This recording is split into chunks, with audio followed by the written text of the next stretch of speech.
55 na ang huling bilang ng nasawi sa pagguho ng lupa sa Maco, Davao de Oro. Sa tala ng Maco MDRRMO kaninang 7 a.m., 32 ang sugatan.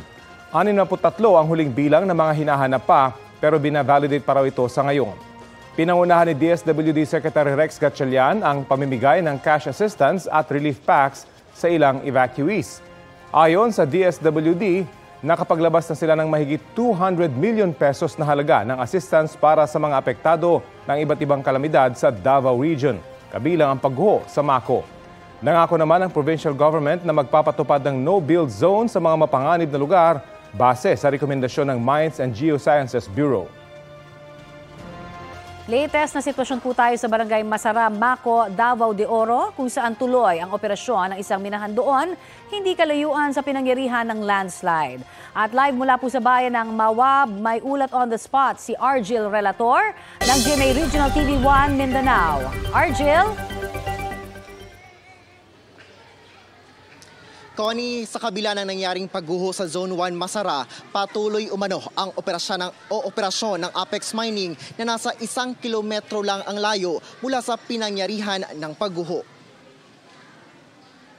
Sabi ng Incident Commander mula sa Apex Mining na hindi umano nila pwedeng ipahinto ang operasyon ng minahan dahil magkakaroon ng pagbaha sa underground working areas at maiipon ang gas kung saan hindi pa mapa-operate ang mga pasilidad nito. Nag-o-operate umano ang minahan sa ngayon sa limitadong bilang lang ng mga empleyado.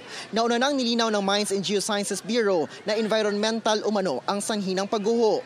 Ayon kay Maco Mayor Arthur Carlos Voltier Rimando, taong 2008 pa matapos ang nangyaring major landslide ay naglabas na ng rekomendasyon na i-relocate na ang lahat ng mga nakatira sa Zone 1 Barangay Masara. Nagkaroon naman umano ng relokasyon, ngunit hindi lahat ay na-accommodate. Aminado ang alkalde na may mga bumalik na magtayo ng istruktura.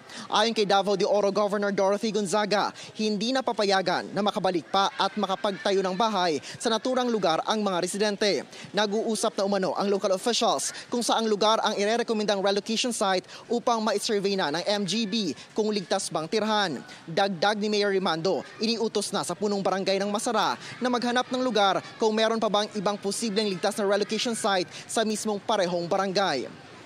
Connie, sa ngayon ay patuloy pa rin ang paghahanap sa mga biktima ng pagguho sa Maco, Davao de Oro. Connie. Maraming salamat, Argil Relator ng GMA Regional TV 1 Mindanao. Kapuso, alamin ang maiinit na balita. Bisitahin at mag-subscribe sa GMA Integrated News sa YouTube. Sa mga kapuso abroad, samahan nyo kami sa GMA Pinoy TV at sa www.gmanews.tv.